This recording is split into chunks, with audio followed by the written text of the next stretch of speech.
My name is Ellie and I'm 22. The text message came through just as I was adjusting my cap before walking across that stage. Decided to go to Tommy's game. Graduations are boring. You can handle this yourself, Mom. I stared at my phone while hundreds of other families cheered around me. 5 years of working 3 jobs, living on ramen, and somehow maintaining a 3.8 GPA, and not one member of my family bothered to show up. I tucked my phone away, walked across that stage alone, and made a decision that would change everything. They wanted me to handle it myself. Fine. I'd handle everything myself from now on. Where are you watching from today? Drop your location in the comments below and hit that like and subscribe button if you've ever felt completely invisible in your own family. You'll definitely want to stick around for what happened next. The irony wasn't lost on me that I was graduating with a degree in business administration while my family was watching my 19-year-old brother throw a ball around. Tommy was apparently more important than my college graduation. But then again, when wasn't he more important?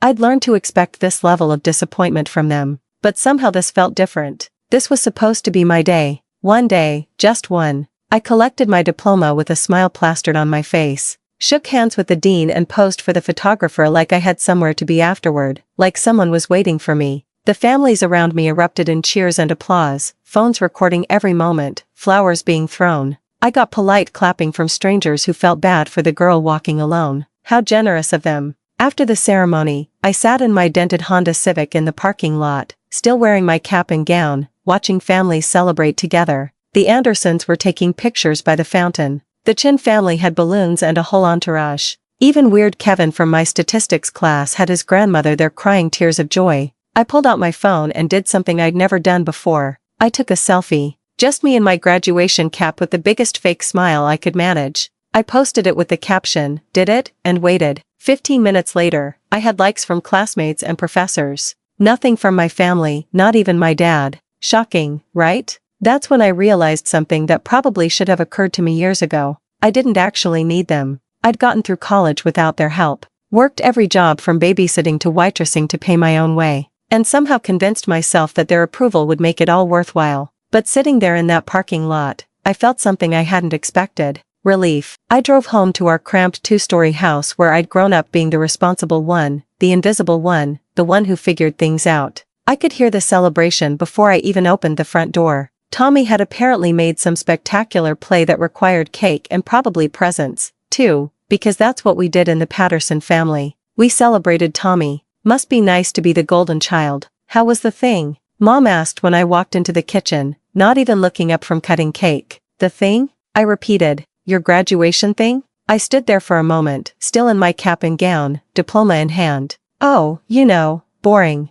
Just like you said. Dad wandered in with Tommy, both still in their Phillies gear. Hey, kiddo, how'd it go? Fine. I was getting good at one-word answers. Tommy, to his credit, at least acknowledged what had happened. Congrats, sis. Sorry we missed it, but I had scouts there today. Coach said it was the most important game of the season. I nodded like this made perfect sense. Like, my college graduation should obviously take a back seat to a college baseball game. Of course it was. Don't be dramatic, Ellie. Mom sighed. You'll have other graduations. Other graduations? Sure, Mom. I'll just collect degrees like baseball cards. That night, I sat in my room and I used the term my room loosely since it had been converted into a storage space years ago and made a list. A list of every birthday they'd forgotten, every achievement they'd missed, every time I'd been overlooked for something Tommy needed. It was longer than I expected. At the bottom of the page, I wrote Ellie Patterson died today. Looking back, I probably should have seen this coming when I turned 8,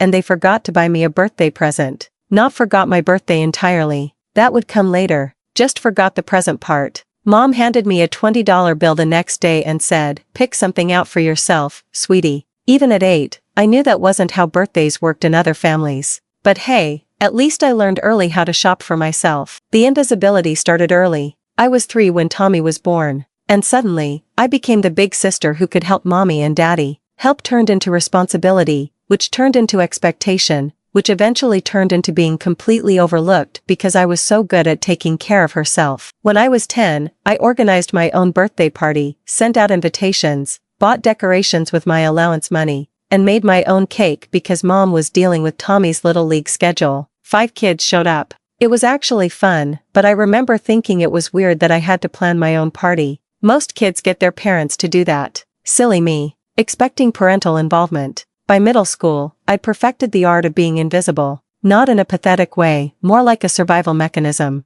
I got good grades, never caused problems, and somehow convinced myself that if I just did everything right, they'd eventually notice. Spoiler alert, they didn't. The Christmas I turned 14, I found all the presents under the tree labeled with names. Tommy had a pile that could have stocked a small store. Mom and Dad had gifts for each other. There was even a present for our dog, Buddy. My name appeared exactly once on a gift card to Target. Not even wrapped, just the card in an envelope. "We thought you'd prefer to pick your own stuff," Dad explained when he saw me staring at the gift card. "Teenagers are so particular these days." I smiled and thanked them because that's what good daughters do. But I also started babysitting that week. Not for extra money, for escape. Other families actually talked to each other during dinner. Wild concept, I know. High school was when I really hit my stride as the family ghost. I joined student council, made honor roll every semester, and got a part-time job at Miller's Diner downtown. I was saving for college because I'd figured out early that no one else was planning to pay for it. Mom mentioned once that they'd help where they could, but somehow Tommy's travel baseball expenses always seemed more urgent than my college fund. Amazing how priorities work. Junior year, I was nominated for homecoming court. I came home excited to tell them, but they were deep in crisis mode because Tommy had gotten detention for skipping class. The homecoming thing got lost in the drama of whether this would affect his baseball eligibility. I went to the dance with friends and didn't mention it again. Why bother competing with the Tommy show? The pattern was so ingrained that I stopped noticing it. Tommy's needs came first, always. His schedule determined family dinners. His games determined weekend plans. His college visits meant family road trips while I researched schools online in my converted storage room. When I got my acceptance letter to State University, I left it on the kitchen counter where everyone would see it. It sat there for 3 days before Mom noticed. "Oh, honey, that's nice. Did you figure out the money situation?" I had because of course I had. I'd applied for every scholarship I could find, taken out student loans, and planned to work through college the same way I'd figured out everything else. "Yeah, I've got it handled." "Great. You're so good at taking care of yourself." That phrase, if I had $1 for every time I heard, "You're so good at taking care of yourself," I could have paid for college in cash. It was their excuse for everything. Why they forgot my birthday, missed my school events, and never asked about my plans because I was so good at taking care of myself. Convenient how that worked out for them. The worst part wasn't the neglect. It was watching how differently they treated Tommy. When he struggled with algebra, they hired a tutor. When I struggled with calculus, I figured it out myself. When he wanted new cleats, they appeared like magic. When I needed interview clothes for my first job, I saved up and bought them myself. I learned to celebrate my own achievements, comfort myself when things went wrong, and make my own decisions about everything from what classes to take to what college to attend. I became completely self-sufficient out of necessity, and they praised me for it like it was a choice. The only person who ever really saw me was Grandma Morgan, my mom's mother. She'd passed away when I was 16, but I still remembered how she'd always ask about my day, remember my favorite foods, and never miss sending a birthday card. She used to say I had her eyes and her determination. "You're going to do something special, Ellie Morgan," she'd tell me. Mark my words. By senior year, I was basically a friendly boarder who happened to share their last name. I ate dinner with them when our schedules aligned, contributed to conversations when asked direct questions, and otherwise lived parallel to their lives rather than as part of them. The night before I left for college, Mom hugged me and said, "We're going to miss you, sweetie, but we know you'll be fine. You always land on your feet." I almost laughed. They weren't going to miss me because they'd never really noticed I was there. And yes, I would be fine because I'd been taking care of myself for as long as I could remember. Thanks for the vote of confidence, though. The first step was honoring the one person who'd ever really seen me. I couldn't be Ellie Patterson anymore. That girl was invisible, forgettable, the one who always came second. But I could be Ellie Morgan. Grandma Morgan had been the only one who noticed when I made honor roll, who remembered my birthday without being reminded, who actually listened when I talked about my plans. If I was going to disappear from the Patterson family, I was taking her name with me. I spent hours online researching the legal process for changing your last name. Turns out when you're over 18 and not trying to dodge debts or warrants, it's surprisingly straightforward. Just paperwork, filing fees, and a court appearance. Simple enough for someone who'd been handling her own paperwork since she was 16. The beauty of changing just your surname. No newspaper publication required. The Patterson family would never think to look for Ellie Morgan. The court appearance was on a Tuesday morning. I dressed in my best interview outfit, a navy blazer I'd bought for job interviews, and the confidence I'd been building for 4 years of college. The judge asked why I wanted to change my name. I want to honor my late grandmother, Your Honor. She was more family to me than my actual family. He stamped the papers without any drama. Just like that, Ellie Morgan was born legally. Walking out of that courthouse, I felt lighter somehow, like I'd shed a skin that never quite fit right. Plus, let's be honest, Ellie Morgan had a nice ring to it. Professional but approachable. The kind of name that belonged on business cards and office doors.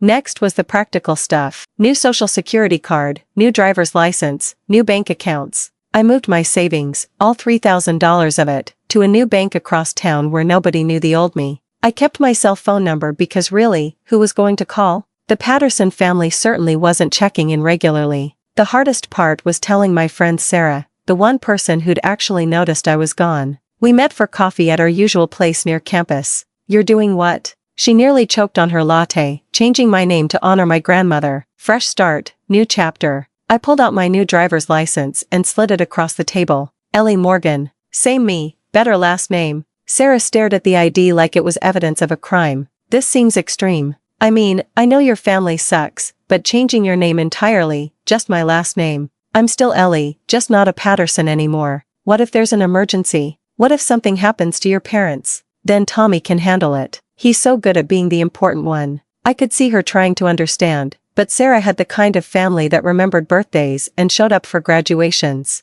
She couldn't comprehend what it felt like to be a supporting character in your own life story. Promise me you'll stay in touch, she said finally. Of course. Same phone number, same email, just a different last name on my business card someday. She laughed despite herself. You're completely insane, but also kind of brilliant. The apartment hunt came next. I'd been living in the dorms, but Ellie Morgan needed her own space. I found a tiny studio apartment in a complex near the city. Nothing fancy, but it was mine. The lease application asked for emergency contacts. For the first time in my life, I wrote none without feeling pathetic about it. Moving day was simple since I barely owned anything. Clothes, textbooks, my laptop, and a few photos from college, carefully edited to exclude any family shots. I packed everything into my Honda and drove away from State University, from the Patterson family, from everything I'd known for 22 years. Don't worry, I wasn't running away. I was running towards something better. The apartment was smaller than my dorm room, but it felt like a palace. No Tommy sports equipment cluttering the hallway.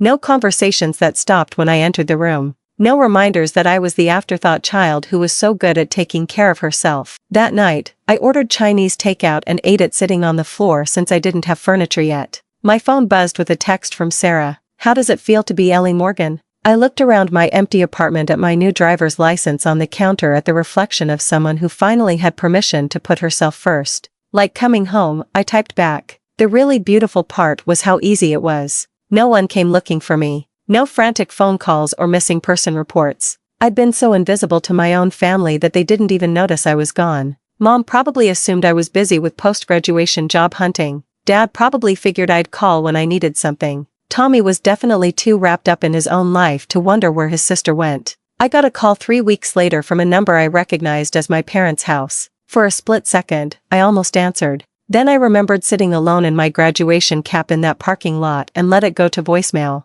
Hi sweetie, just checking in. Haven't heard from you since graduation. Hope you're doing well. Love you. Mom's voice sounded exactly the same. Distracted, hurried like she was multitasking while leaving the message. I deleted it without calling back. If they wanted to reach me, they had my number, but they'd have to actually try. That was the last time anyone from the Patterson family tried to contact me for 6 years. 6 years really drives home how much I was missed, doesn't it? Ellie Morgan started job hunting immediately. I targeted companies in New York City. Because if you're going to reinvent yourself, might as well do it somewhere that appreciates reinvention. I updated my resume, highlighting my work experience and education while carefully editing out any personal details that might connect me to my old life. The interviews went better than expected. Turns out when you spend your whole life being overlooked, you develop excellent attention to detail and the ability to anticipate what people need before they ask for it. Skills that translate beautifully to the business world. 3 months after graduation, after Ellie Morgan accepted an entry-level position with Morrison & Associates, a mid-size consulting firm in Manhattan. The salary was barely enough to cover a studio apartment in Queens and subway fare, but it was a start. And hey, At least nobody here knew I used to be invisible. I bought my train ticket to New York with cash, threw my belongings in the back of my Honda, and drove toward the city that never sleeps. Toward a place where nobody knew I was supposed to be forgettable. In the rearview mirror, I watched my old life disappear. Good riddance. New York City hit me like a slap of reality wrapped in exhaust fumes and ambition. My studio apartment in Queens was roughly the size of Tommy's bedroom back home. Cost more per month than my dad made in a week and came with neighbors who seemed determined to recreate the sound of a construction site at all hours. But it was mine. Ellie Morgan's first real home. And unlike the Patterson house, no one here expected me to be grateful for being ignored. The commute to Morrison and Associates took an hour each way on the subway. An hour I used to study everyone around me. New Yorkers had this energy, this purposefulness that I'd never seen before. They walked fast, talked fast, and seemed to know exactly where they belonged in the world. I wanted that confidence so badly. I could taste it. My first day at Morrison, I wore my interview outfit again because it was literally the only professional clothing I owned. Jennifer, the office manager, looked me up and down and said, "Sweetie, we need to talk about your wardrobe budget." Apparently, looking the part mattered more than I'd realized. Jennifer took me to a discount store during lunch and helped me pick out 3 additional outfits that could be mixed and matched to create the illusion of a larger wardrobe. I paid with my credit card and tried not to think about the growing balance. Nothing says professional like charging your work clothes and hoping you make enough to pay them off. "You'll figure it out," Jennifer said, echoing the phrase that had haunted my childhood. "Smart girls like you always do." The job itself was entry-level administrative work, filing, answering phones, scheduling meetings for people who made more in a month than I'd ever seen in my life. But I watched everything. How they talked to clients, how they structured presentations, how they carried themselves in meetings. I absorbed it all like a sponge because unlike my family, these people were actually worth studying.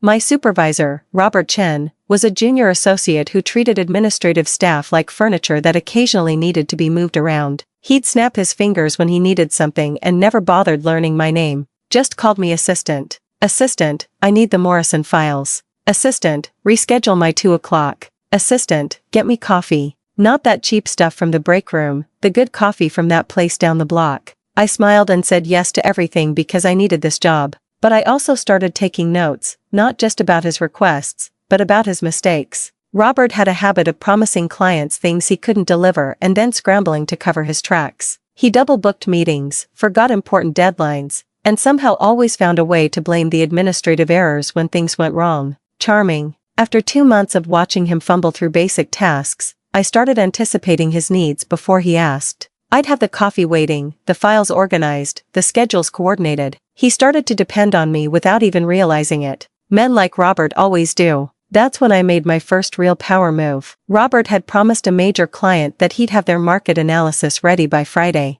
Thursday afternoon, I realized he'd completely forgotten about it. The client was flying in from Chicago specifically for this presentation. Robert was in full panic mode. "Assistant, where's the Henderson analysis? You haven't started it yet," I said calmly. His face went white. "What do you mean I haven't started it? I specifically asked you to handle the preliminary research last week." Now, this was a lie. He'd never asked me to do anything beyond filing and coffee runs, but I could see him setting me up to take the blame for his failure. How original. "Actually," I said, pulling out my notebook. I took the initiative to compile some preliminary data just in case. I handed him a folder I'd been working on during lunch breaks. "It's not complete, but it's a start." Robert grabbed the folder like a drowning man, grabbing a life preserver. The data was good. Better than good, actually. I'd been teaching myself market analysis using online tutorials and library books, treating it like homework I'd assigned myself. Funny how you learn things faster when you're not expecting someone else to do the work for you. He stayed late that night, turning my research into a presentation. Friday morning, he delivered it to the client and got praised for his thorough analysis and attention to detail. He never thanked me, but he also never forgot that I'd saved his job. That afternoon, Jennifer stopped by my desk. "I hear you've been doing some additional research projects." I kept my face neutral, just trying to be helpful. "Robert mentioned you might be interested in taking on more analytical work. How would you feel about a small promotion? Administrative associate with research responsibilities." It came with a modest raise and the opportunity to attend client meetings as a note-taker. More importantly, it meant I was no longer just assistant. I had a title, responsibilities, and access to the parts of the business I'd been watching from the outside. "I'd love the opportunity," I said. That weekend, I celebrated by buying myself a decent business outfit with my credit card and allowing myself to imagine a future where Ellie Morgan was more than just someone who disappeared from a family that never noticed her. Anyway, the promotion changed everything. Suddenly, I was in meetings hearing how deals were structured, watching negotiations happen in real time. I learned that business was part strategy, part psychology, and part pure confidence. I was good at the first two and working hard on the third.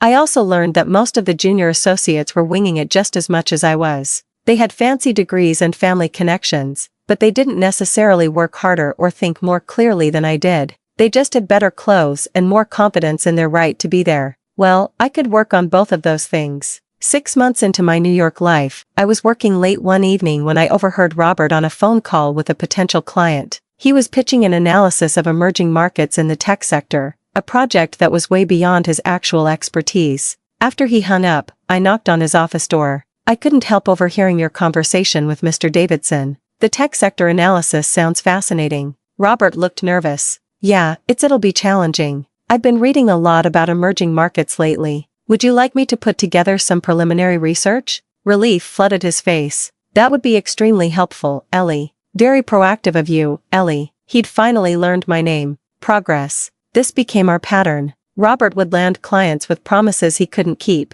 and I'd figure out how to keep them. He got the credit, but I was learning the business from the ground up and building a reputation as someone who delivered results. Not exactly what I'd planned, but hey, we work with what we've got. It wasn't the career path I'd imagined, but it was working slowly, carefully. Ellie Morgan was building something real, something that belonged entirely to her. By my second year at Morrison & Associates, I'd figured out the game. Robert would take credit for my work during the day, and I'd stay late teaching myself everything he should have known. Market analysis, financial modeling, industry research. I consumed it all through online courses, library books, and careful observation of the senior associates who actually knew what they were doing. The breakthrough came when I caught a mistake that would have cost us a major client. Robert had been working on a telecommunications deal for weeks, relying heavily on my research while pretending he understood the technical aspects. The night before the final presentation, I was reviewing the contracts when I noticed something that made my stomach drop.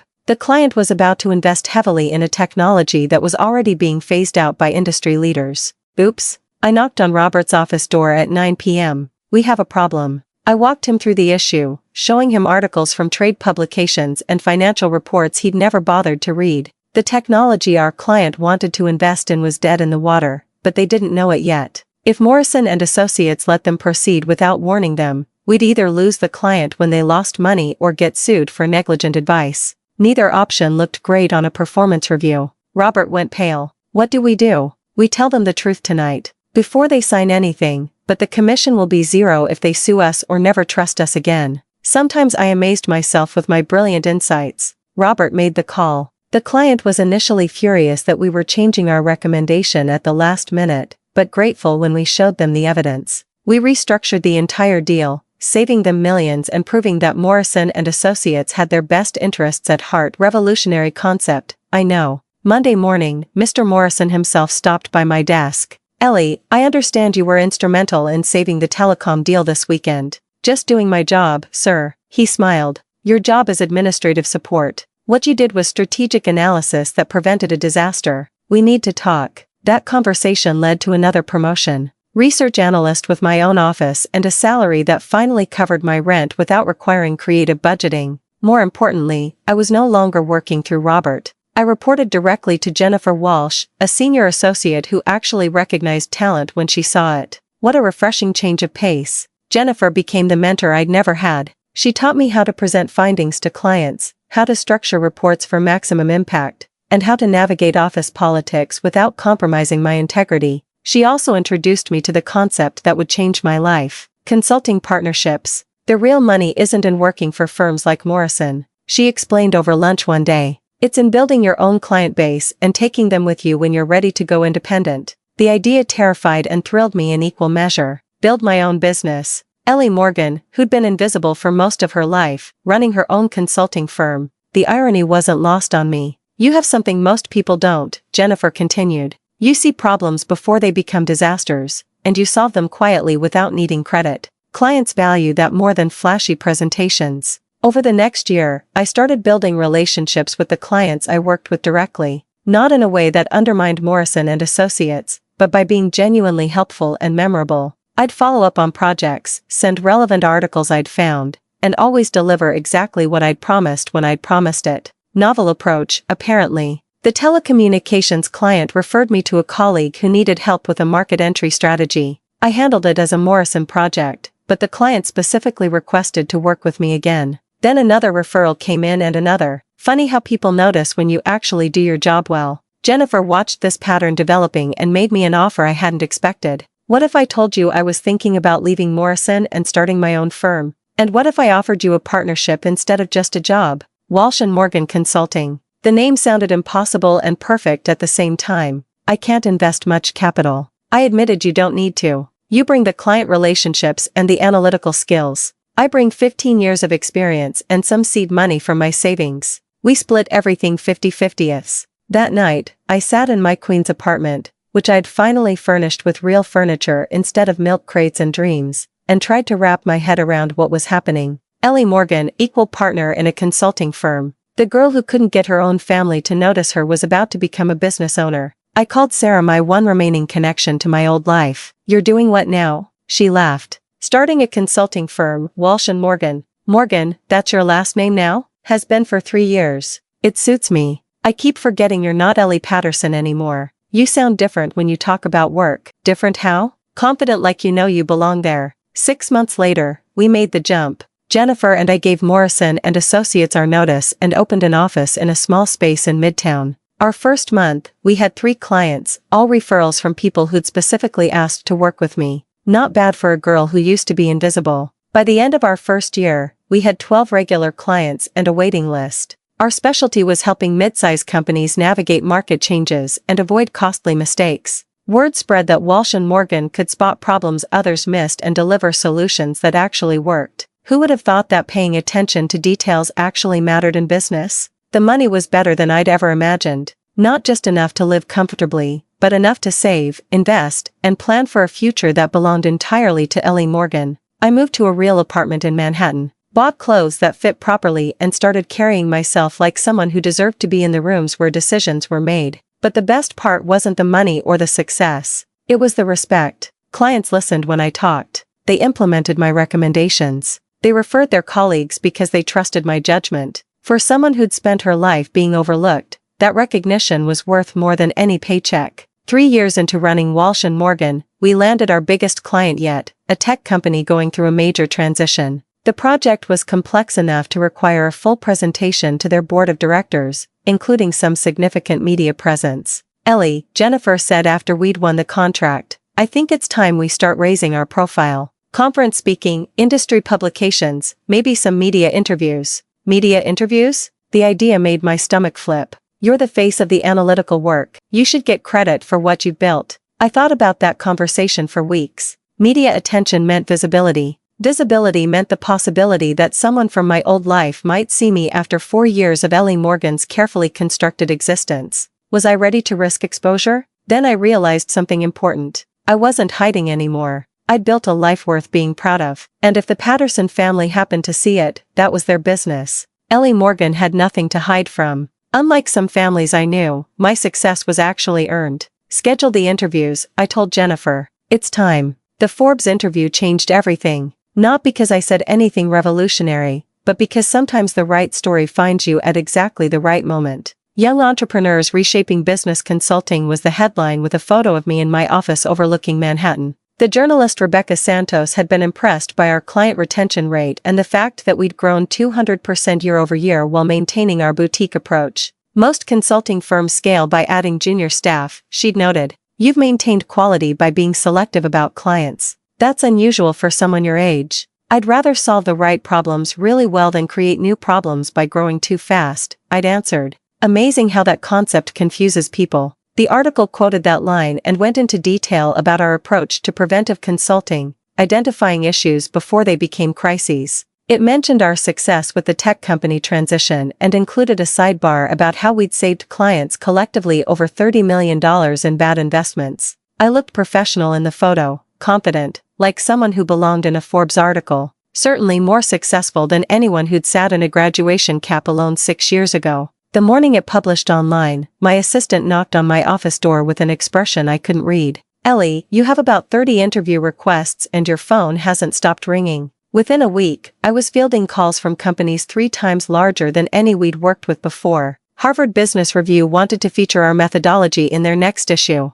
CNBC booked me for a segment about emerging trends in strategic consulting. Apparently, preventing disasters was a hot topic. Who knew? You realize what this means? Jennifer said as we reviewed the new client inquiries. "We're not a small firm anymore. Not if we take even half of these contracts." She was right. The Forbes article had positioned Walsh & Morgan as innovators rather than just another consulting company. Companies were coming to us specifically because they'd read about our track record of preventing disasters rather than just managing them after they happened. The CNBC interview was scheduled for a Tuesday morning. I spent the weekend preparing, practicing sound bites about our philosophy, and rehearsing answers to probable questions. Jennifer helped me pick an outfit that read as successful but approachable and coached me on speaking in television-friendly time chunks. "Remember," she said as we reviewed my talking points one final time, "you're not Ellie, the girl who disappeared from her family. You're Ellie Morgan, founding partner of Walsh & Morgan Consulting. Own that." The interview took place in CNBC's Midtown studio.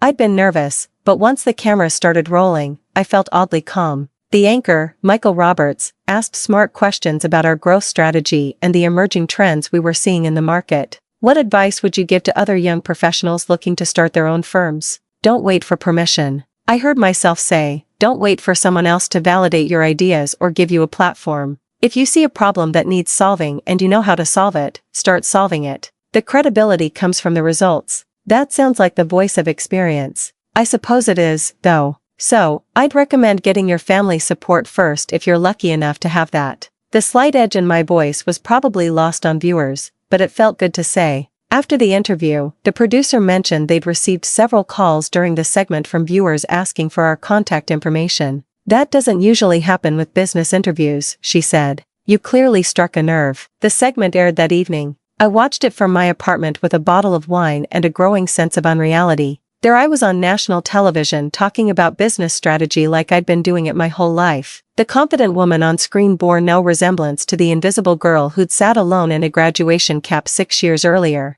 My phone started buzzing almost immediately after the segment ended. New client inquiries, interview requests, and congratulations from colleagues. But there was one call I almost didn't recognize. "Sarah, oh my God, Ellie, I just saw you on CNBC. Pretty surreal, right?" "Surreal. You looked like you belonged there. You looked so professional, successful." "I am professional and successful." It felt good to say that without qualifying it. "I know, but seeing you on TV made it real somehow." My roommate was watching with me and she was like, "Wait, you know her?" I felt like a celebrity by association. We talked for an hour, catching up on her life and mine. She'd gotten married, moved to Denver, and was working as a marketing coordinator for a nonprofit. Normal life progression for someone who hadn't reinvented herself completely. "Can I ask you something?" she said toward the end of the call. "Sure. Do you ever miss it? Being part of a family? I mean, having people who knew you before you were successful." I looked around my apartment, my successful, carefully curated,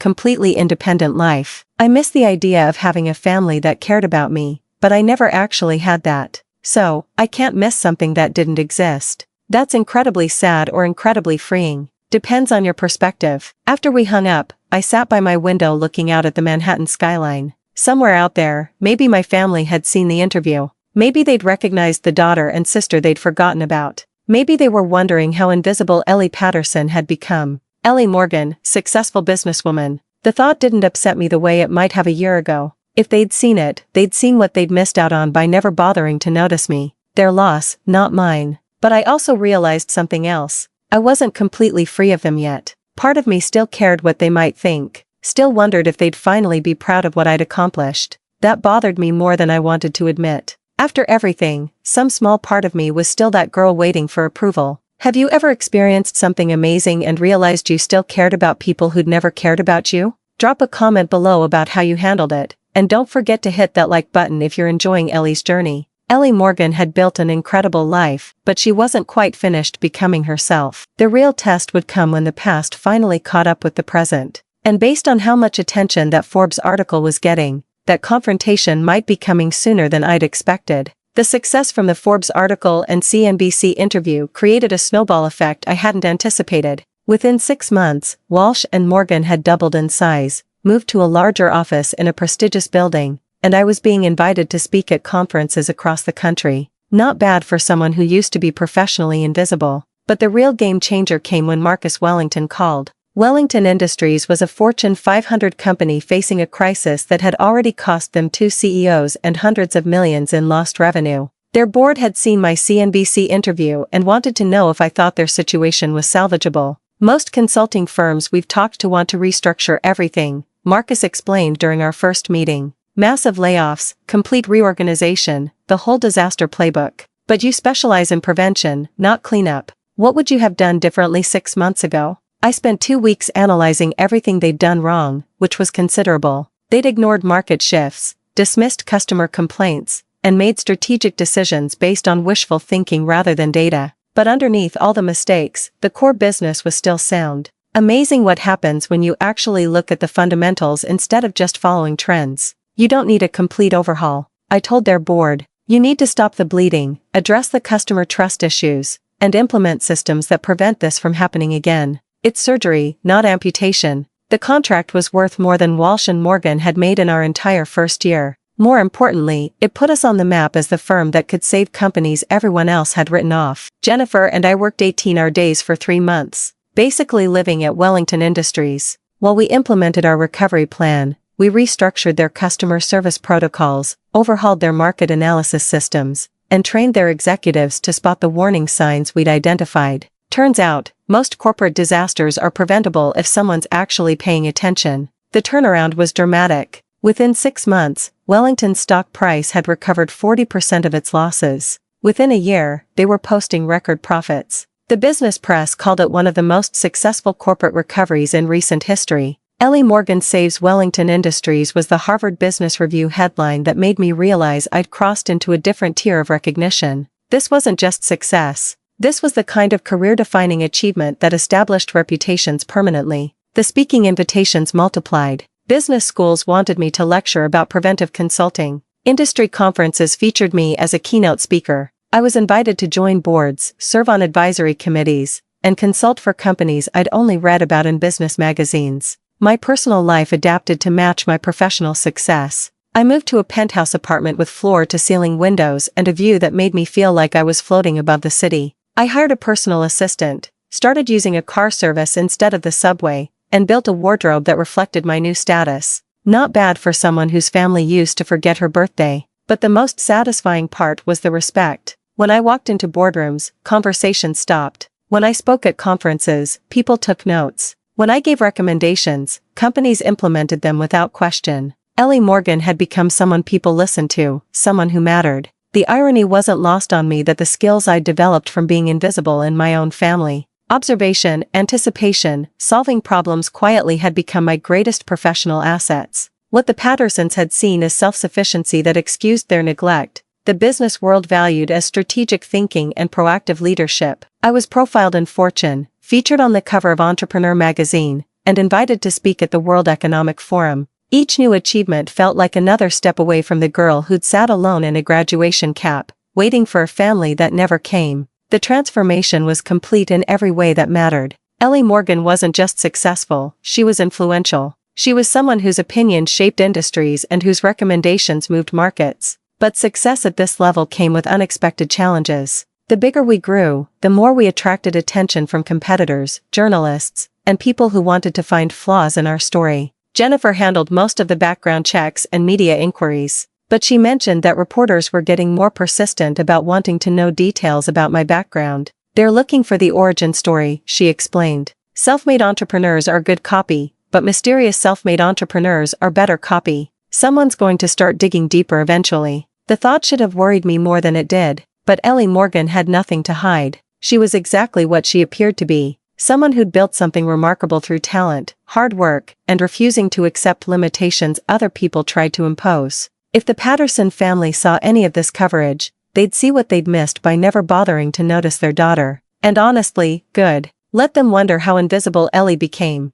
Ellie Morgan, the business strategist who saved Fortune 500 companies. That evening, I stood in my penthouse office looking out at the Manhattan skyline. Somewhere out there in boardrooms and corner offices, executives were implementing strategies I'd developed. Companies were avoiding disasters because they'd learned to spot the warning signs I'd taught them to recognize. Tomorrow, I had meetings with 3 potential new clients and a conference call with an international company that wanted to establish preventive consulting protocols across all their divisions. Next week, I was flying to London for a speaking engagement that would establish Walsh & Morgan's European presence. 6 years ago, I'd been invisible to my own family. Now, I was reshaping how major corporations approach strategic planning. The journey from Ellie Patterson to Ellie Morgan was complete, but I had a feeling the most interesting chapters were still ahead. What do you think will happen next? Drop your predictions in the comments below and make sure you're subscribed so you don't miss the dramatic conclusion of this transformation story. The phone call that changed everything came on a Wednesday morning while I was reviewing contracts in my office. My assistant buzzed through with an unusual request. "Ellie, I have a producer from 60 Minutes on the line. They want to do a segment about the Wellington Industries turnaround and the rise of preventive consulting. They're specifically interested in you as the face of this new approach." 60 Minutes, the most watched news magazine in America, the show that could make or break reputations with a single segment. No pressure at all. "Tell them I'll call back in an hour," I said, needing time to think through the implications. This wasn't a business publication or a brief cable news. This was primetime television. The kind of exposure that reached everyone in America, including people in small Pennsylvania towns who thought their daughter had simply moved away for work. Jennifer was traveling, so I called Sarah instead. 60 Minutes wants to interview me, I said without preamble. "Holy Ellie, that's incredible. It's also terrifying. What if your family sees it?" I'd never explicitly told Sarah the details of my disappearance, just that I'd had a falling out with my family and chosen to start fresh. But she'd always been perceptive about the things I didn't say. "Yeah,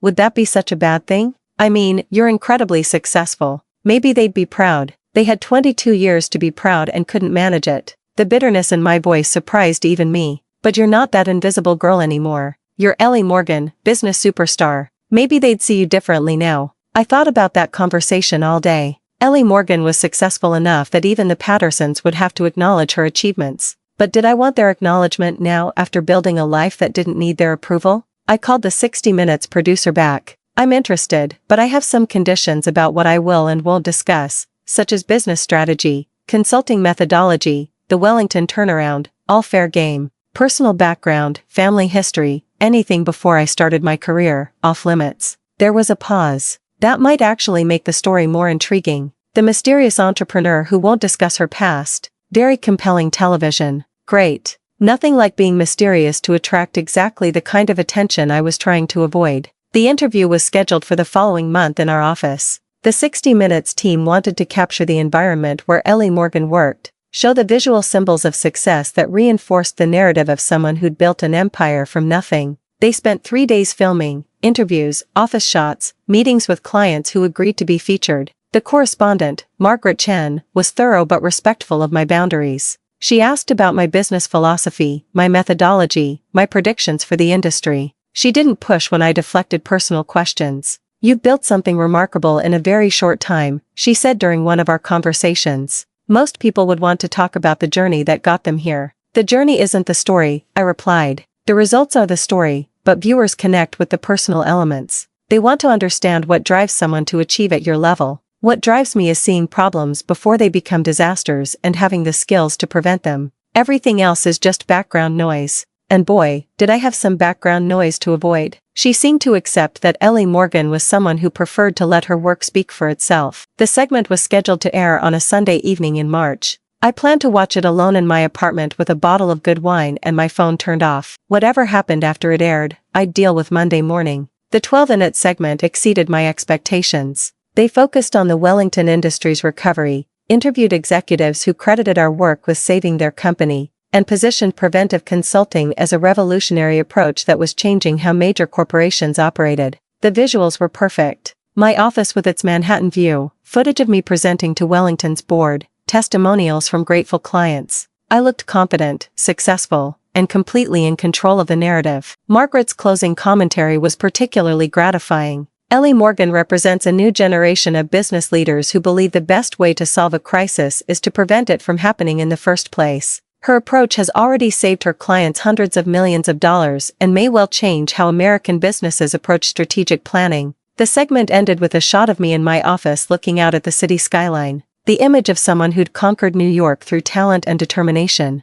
My phone started ringing before the credits finished rolling. New client inquiries, interview requests, congratulations from colleagues. Walsh & Morgan's website crashed from traffic volume. My assistant would have dozens of messages waiting Monday morning, but there was one call I answered immediately. Sarah was crying. "Ellie, that was incredible. You looked so professional, so successful. I'm so proud of you." "Thanks. Though I'm starting to think I should have kept a lower profile." "Are you kidding? You're about to become the most famous business consultant in America. This is going to change everything." She was right. This level of exposure would attract attention from everyone. Clients, competitors, journalists, and people from my past who might finally connect Ellie Morgan with Ellie Patterson. I'd built Ellie Morgan to be impossible to ignore. Mission accomplished. But as I sat in my apartment that night, looking at the city lights and thinking about the life I'd created, I realized something important. I wasn't afraid of being discovered anymore. I'd become someone worth discovering. If the Patterson family saw that segment and recognized their forgotten daughter, they'd see what they'd lost when they chose Tommy's baseball game over my college graduation. They'd see the person they could have been proud of if they'd bothered to notice I existed. That thought should have satisfied me. But it also raised a question I wasn't ready to answer. What would I do if they actually tried to find me now? Would the girl who'd waited 22 years for their approval finally get her moment of vindication? Or would Ellie Morgan prove that she really didn't need them anymore? I had a feeling I was about to find out. The call started Monday morning. My assistant, Caroline, buzzed through with an apologetic tone. "Ellie, I have someone on line 3 claiming to be your brother. He says it's urgent family business. Should I take a message?" For a moment, I couldn't breathe. After 6 years of carefully constructed separation, Tommy Patterson had found Ellie Morgan. Well, that didn't take long. "Tell him I'm in meetings all day and take his information." But the calls kept coming. My mother Tuesday afternoon, my father Wednesday morning. Each time, Caroline politely took messages while I sat in my office wondering how long I could avoid the inevitable. The messages were what I'd expected. Shocked recognition, claims of pride in my accomplishments, and urgent requests to talk about family matters. No apologies for missing my graduation. No acknowledgement of the years of invisibility. Just sudden interest now that Ellie Morgan was someone worth knowing. How predictable. Friday afternoon, Caroline knocked on my office door with an expression I'd learned to read as, "Situation requiring your immediate attention." "They're here," she said quietly. "Who's here?" "Your parents and your brother. They're in the lobby asking to see you." Security called up because they don't have an appointment, but they're insisting it's urgent family business. Through my office window, I could see the Manhattan Street 40 floors below. People moving with purpose, living their lives, completely unaware that Ellie Morgan's carefully constructed world was about to collide with Ellie Patterson's abandoned past. "Tell security to escort them to conference room B and Caroline. Clear my calendar for the rest of the day." I took 5 minutes to compose myself, checking my appearance in the mirror and reminding myself who I was now. Ellie Morgan, founding partner of Walsh & Morgan Consulting, someone who commanded respect and made decisions that affected Fortune 500 companies. Not Ellie Patterson, the invisible daughter who could be overlooked without consequence. They were standing by the conference room windows when I walked in, looking out at the view that represented everything I'd built. My mother had aged, her hair completely gray now. My father looked smaller somehow, less imposing than he'd seemed when I was 22. Tommy had filled out, no longer the teenager whose baseball games had been more important than my graduation. "Ellie," my mother breathed, turning toward me with tears in her eyes. "Ms. Morgan," I corrected, taking a seat at the head of the conference table. "And you are?" I couldn't help myself. "Sue me." The pretense lasted exactly 3 seconds before my mother broke. "Sweetheart, we've been looking for you for years. We had no idea you'd changed your name, moved to New York. We saw you on 60 Minutes and couldn't believe that invisible Ellie Patterson had become someone worth acknowledging." The words came out sharper than I'd intended, but I didn't regret them. My father cleared his throat. "Ellie, you'll always be Ellie to us. We know we made mistakes, but we're family. We want to make things right." Make things right. I leaned back in my chair, studying their faces. "What exactly do you think went wrong?" Tommy spoke for the first time. "We know we hurt you. Missing your graduation was inexcusable. We've regretted it every day since." "Every day since," I repeated. "Interesting, because it took you 6 years and a national television appearance to regret it enough to actually look for me." The silence stretched uncomfortably. They'd come expecting a reunion, a tearful reconciliation. Instead, they were facing Ellie Morgan in a Manhattan boardroom, and Ellie Morgan didn't operate by Patterson family rules. "We've missed you." My mother tried again. "The house hasn't been the same without you." "I wouldn't know. I haven't been there." Amazing how they missed someone they'd never noticed was there in the first place. "That's what we want to change," my father said, leaning forward earnestly. "We want you to come home. Be part of the family again." I almost laughed. After 6 years of building a life without them, they thought I'd abandon everything to return to being invisible in their small Pennsylvania town. "And why would I do that?" "Because we're family," Tommy said as if that explained everything. "Family," I repeated, tasting the word. "Tell me, Tommy, what position did you play in high school?" He looked confused. "Shortstop, you know that." "What's my favorite color?" Another pause.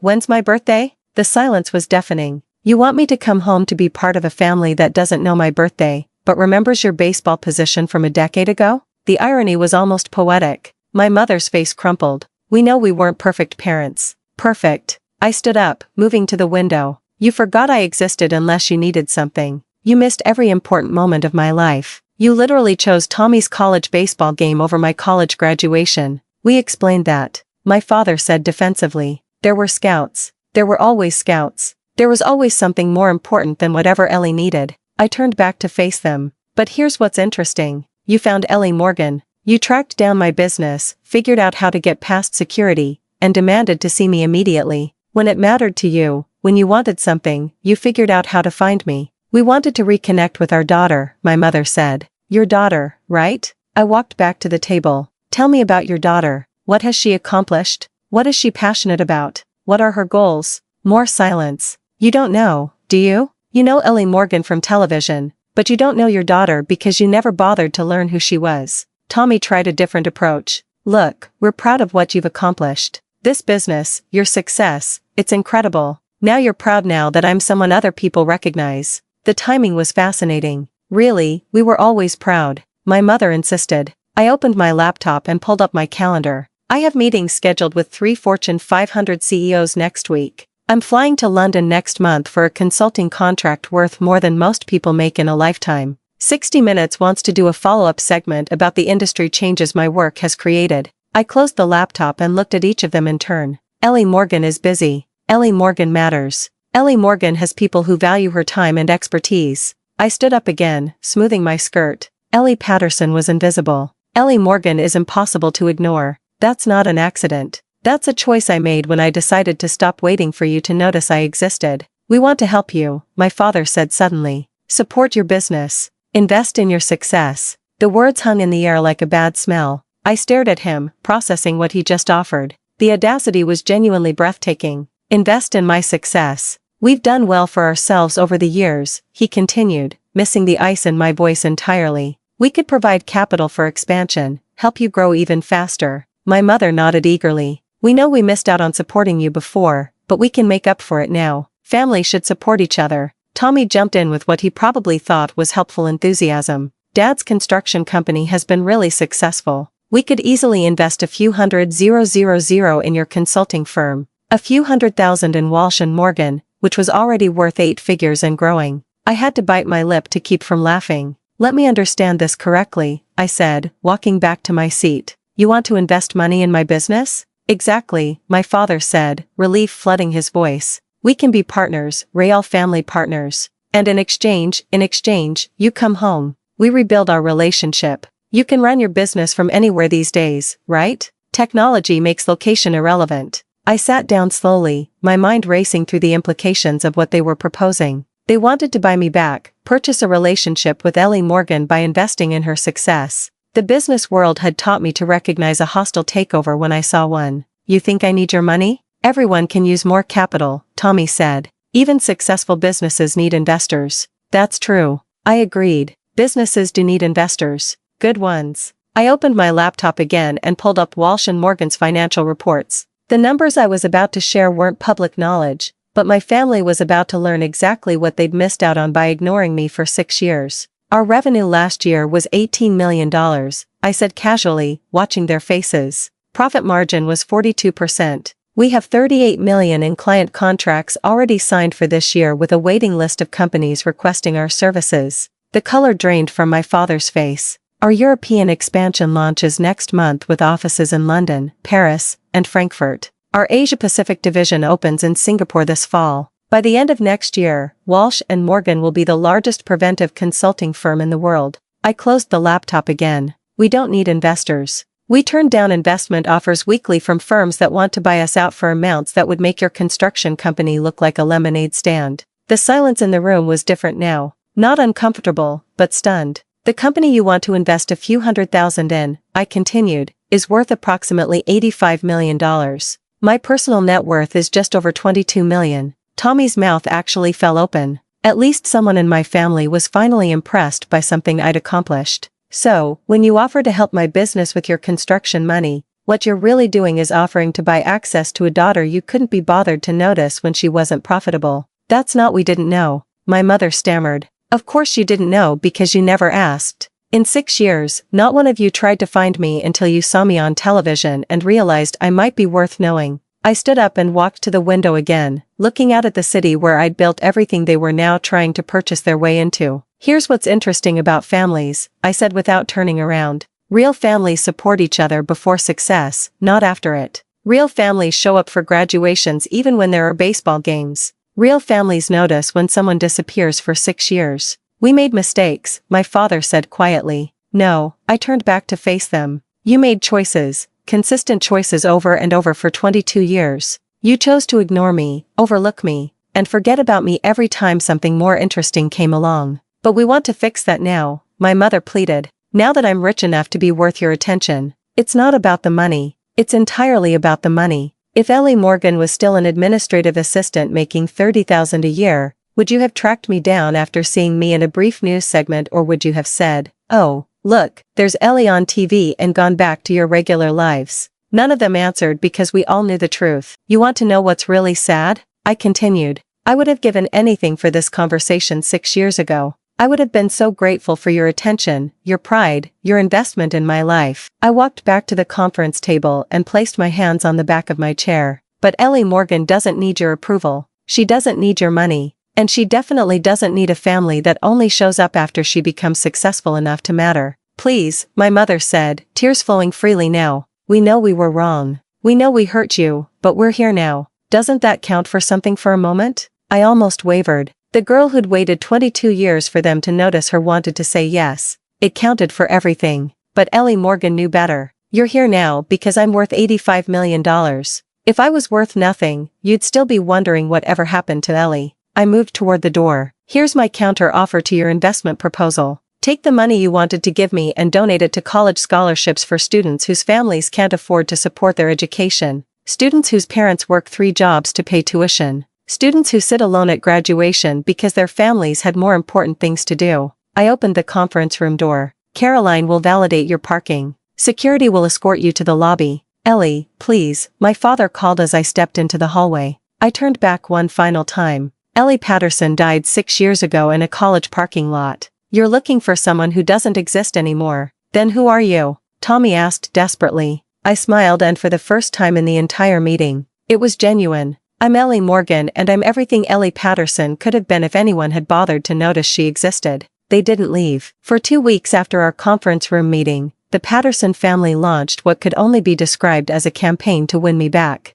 It started with flowers delivered to my office every day, expensive arrangements with cards signed, "Your loving family." Then came the letters, handwritten and heartfelt, detailing memories I apparently should have cherished, and apologizing for oversights that were actually systematic neglect. Tommy showed up at my building twice, trying to convince security he needed to deliver urgent family documents. My mother called Walsh & Morgan repeatedly, claiming there was a medical emergency that required my immediate attention. My father somehow got Caroline's direct number and left rambling voicemails about how much they missed me. It was pathetic and manipulative, and exactly what I should have expected from people who'd never learned to hear the word no. Some things never change. The breaking point came on a Thursday evening when I returned to my penthouse to find my mother sitting in the lobby of my building. The doorman was very understanding when I explained the situation, she said, standing up with obvious relief when she saw me. I told him I was your mother and that we'd had a misunderstanding. Did you tell him you haven't spoken to your daughter in 6 years because you forgot she existed?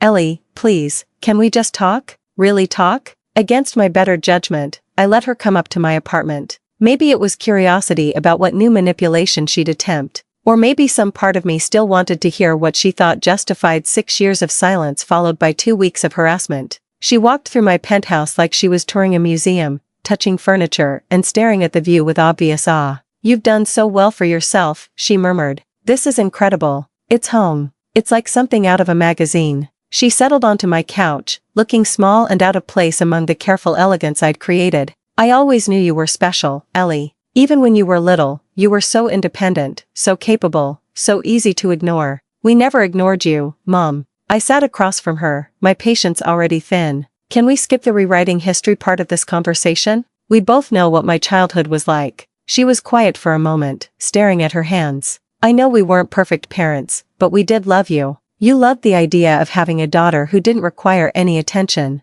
That's not fair, isn't it?" I leaned forward. "When was the last time you called me before seeing me on television? You changed your name. When was the last time you tried to find me? Asked mutual friends, searched online, hired a private investigator. When was the last time you wondered if I was safe, happy, alive?" The silence stretched between us. "We assumed you were fine. You always landed on your feet." There it is. The excuse that justified 6 years of not caring whether your daughter existed. Some patterns never break. My mother started crying then. The kind of desperate tears that are supposed to make you feel guilty for causing pain. "I want my daughter back," she sobbed. "I want us to be a family again." "Your daughter is dead," I said quietly. "She died in a parking lot 6 years ago when she realized her family would rather watch a baseball game than celebrate the biggest achievement of her life." "Don't say that." "It's true. Ellie Patterson, the girl who waited 22 years for you to notice her, is gone. Ellie Morgan took her place." I stood up and walked to the window looking out at the city lights. "You know what's funny? I spent so many years trying to figure out what was wrong with me, why I couldn't earn your attention, your pride, your basic acknowledgement.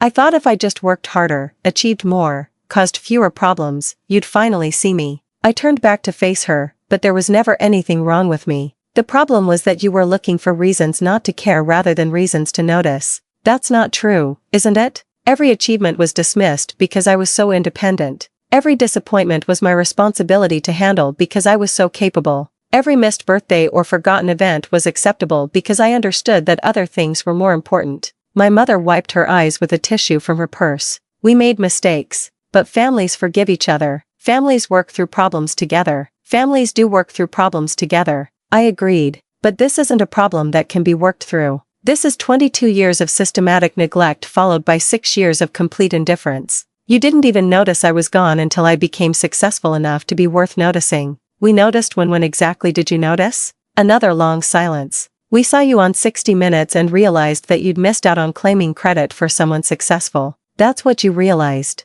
I walked back to where she sat, looking down at the woman who'd given birth to me, but never bothered to know me. "Here's what's going to happen. You're going to leave my apartment, my building, and my life. You're going to stop calling my office, stop sending flowers, and stop harassing my staff. You're going to go back to Pennsylvania and live the life you chose when you decided I wasn't worth your attention." "You can't mean that." "I absolutely mean that. Ellie Morgan doesn't have time for people who only care about her because she's profitable. Ellie Morgan surrounds herself with people who valued her before she was worth $22 million.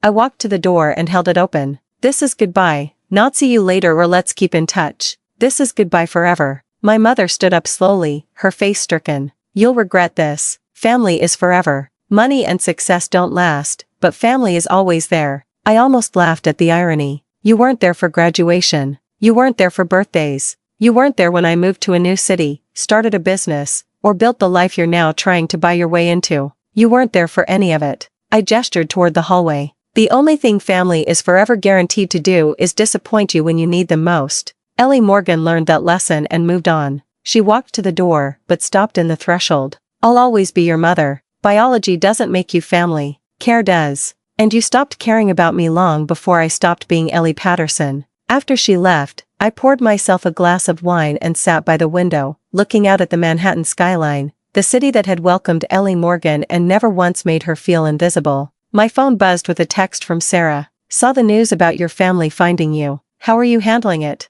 I typed back, "They didn't find me. They found Ellie Morgan." There's a difference. For the first time in 6 years, I felt completely free. The girl who'd waited for their approval was finally truly dead. Ellie Morgan was all that remained. And Ellie Morgan had better things to do than waste time on people who only loved her when she was worth loving. 6 months later, I was standing in the boardroom of Wellington Industries, watching their CEO present the quarterly results that proved our preventive consulting had saved them over $150 million in potential losses. The success was so significant that other Fortune 500 companies were restructuring their entire strategic planning processes to implement our methodologies. Ellie Marcus Wellington said as the meeting concluded, "I hope you know that you didn't just save our company. You revolutionized how we think about business entirely." The compliment should have felt satisfying, but mostly I felt grateful. Grateful for the work that challenged me, the colleagues who respected me, and the life I'd built that had nothing to do with winning approval from people who'd never deserved my effort. That evening, I was cleaning out my desk when Caroline knocked with an envelope that had been delivered by messenger. "No return address," she said,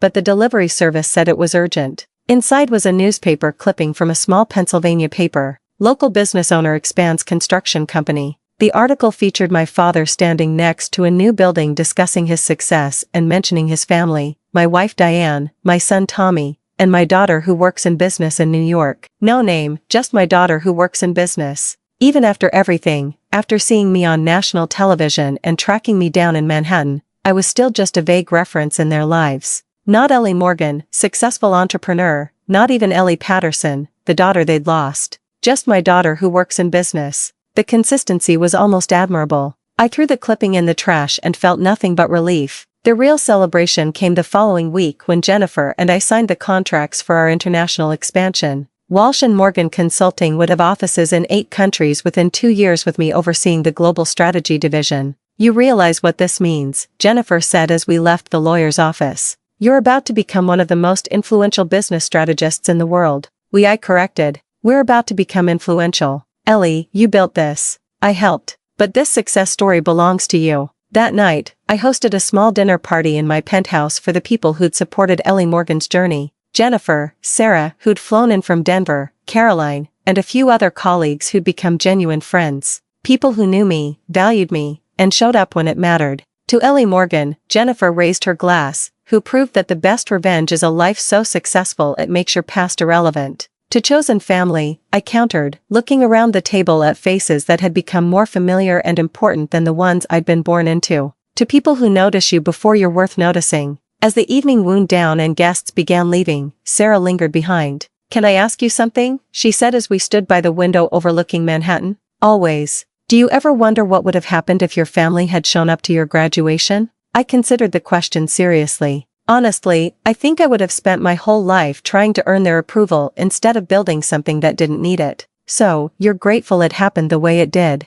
"I'm grateful I learned early that their approval wasn't worth having. And I truly meant it." Sarah hugged me goodbye with tears in her eyes. "I'm so proud of you, Ellie. Not because you're successful, but because you became exactly who you were meant to be." After everyone left, I sat alone in my penthouse office working on a presentation for the World Economic Forum. Tomorrow, I'd be addressing global business leaders about the future of strategic consulting. Next month, I was keynoting a conference in Tokyo. Next year, Walsh & Morgan would likely be acquired by a major consulting firm for a sum that would make me one of the wealthiest self-made women in America. The life Ellie Morgan had built was beyond anything Ellie Patterson could have imagined sitting alone in that college parking lot 6 years ago. My phone buzzed with a text from an unknown number. "Saw your picture in Forbes. Very proud, Dad." I deleted it without responding. The girl who'd waited 22 years for those words was gone. Ellie Morgan didn't need pride from people who'd offered it too late, and for all the wrong reasons. I finished my presentation, poured myself a final glass of wine, and stepped onto my terrace. The Manhattan skyline sparkled below, each light representing someone pursuing their own version of success and significance. Somewhere out there, other young women were sitting in parking lots, wondering why they weren't worth their family's time. Somewhere, other daughters were learning to be invisible in their own homes. Somewhere, other girls were accepting that they were good at taking care of themselves because no one else cared enough to try. I'd started a scholarship fund in Ellie Morgan's name for first-generation college students from families that couldn't or wouldn't support their education. I'd spoken at women's business conferences about building success without traditional support systems. I'd hired young women who reminded me of my younger self and made sure they knew their contributions mattered. Ellie Morgan had become someone who noticed people who needed noticing, someone who showed up when it mattered, someone who proved that the family you choose could be more powerful than the one you're born into. The transformation was complete. The girl who'd been invisible had become impossible to ignore. The daughter who'd been forgotten had built a legacy that would be remembered long after the people who'd overlooked her were gone. If this story resonated with you, make sure to like and subscribe for more real-life journeys of transformation and resilience. Remember that your worth isn't determined by who notices you. It's determined by what you build when you finally notice yourself. Sometimes the best thing that can happen to you is realizing you don't need the approval you've been chasing. Sometimes disappearing is the first step toward becoming visible. Ellie Morgan knew that now, and she'd never be invisible again.